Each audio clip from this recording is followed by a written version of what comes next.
গাজা উপত্যকায় ত্রাণ সহায়তার আটা থেকে এক ধরনের শক্তিশালী ওষুধ জাতীয় বস্তু পাওয়া গেছে বলে জানিয়েছে ফিলিস্তিনি কর্তৃপক্ষ।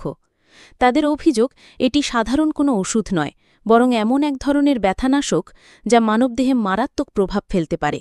এই ঘটনা সামনে আসতেই ব্যাপক আলোচনার জন্ম দিয়েছে দেশজুড়ে, এবং আন্তর্জাতিক গণমাধ্যমগুলোও বিষয়টি গুরুত্বের সঙ্গে প্রকাশ করেছে।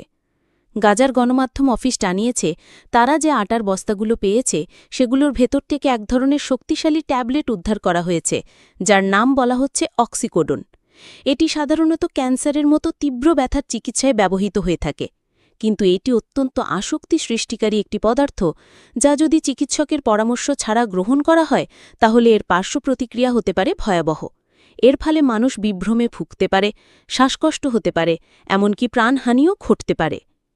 ফিলিস্তিনি প্রশাসন বলছে, এই ট্যাবলেটগুলি ত্রাণের সঙ্গে আসায় এটি নিছক দুর্ঘটনা বলে মানা যায় না, বরং এটি একটি পরিকল্পিত কৌশল, যার উদ্দেশ্য গাজার তরুণ সমাজকে ধ্বংস করা।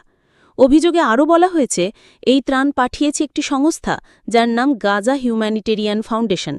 এটি যুক্তরাষ্ট্রের সমর্থিত এবং ইসরায়েল কর্তৃক অনুমোদিত একটি সংস্থা। এই ঘটনার মাধ্যমে গাজার গণমাধ্যম অফিস প্রশ্ন তুলেছে, ত্রাণের আড়ালে কি তাহলে সমাজের ভিত নষ্ট করার চেষ্টা চলছে?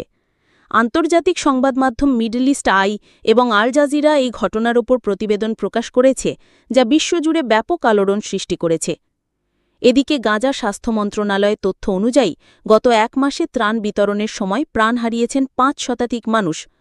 ত্রাণ কেন্দ্রগুলোতে ভিড়, হট্টগোল কিংবা নিরাপত্তা বাহিনীর উপস্থিতির কারণে এমন ঘটনা ঘটেছে বলে ধারণা করা হচ্ছে।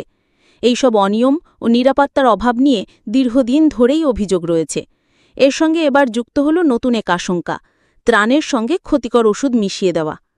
এই ঘটনার পূর্ণ তদন্ত দাবি করেছে ফিলিস্তিনি কর্তৃপক্ষ এবং আন্তর্জাতিক সম্প্রদায়ের দৃষ্টি আকর্ষণ করেছে বিষয়টির দিকে। মানবিক সংকটের এই সময়ে গাজাবাসীর জন্য সহায়তা যেন ক্ষতির কারণ না হয়ে দাঁড়ায়, সেই নিশ্চয়তা চায় তারা।